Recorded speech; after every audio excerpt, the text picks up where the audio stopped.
ताज्या घडामोडी आणि नवीन बातम्या पाहण्यासाठी आमचं मी साक्षीदार हे चॅनल सबस्क्राईब करा.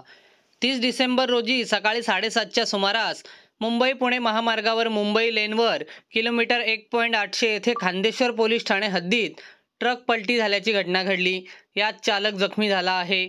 यातील ट्रक क्रमांक GJ16 AV 1133 वरील चालक सुशील कुमार चेतन भाई पटेल वय 31 राहणार भरूच गुजरात हे मुंबई पुणे द्रुतगती महामार्गावरून मुंबई बाजूकडे वाहन चालवून घेऊन जात असताना किलोमीटर 1.800 येथे आले.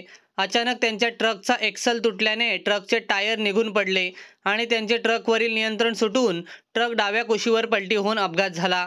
या अपघातामध्ये ट्रक चालकाच्या उजव्या हाताला खरचटले असून किरकोळ दुखापत झाली आहे. अपघातग्रस्त वाहन IRB क्रेनच्या सहाय्याने रस्त्याच्या बाजूला करण्यात आले असून वाहतूक सुरळीत चालू आहे. अपघाताच्या ठिकाणी महामार्ग पोलीस, IRB स्टाफ आणि पळसपे मोबाईलवरील स्टाफ हजर होते.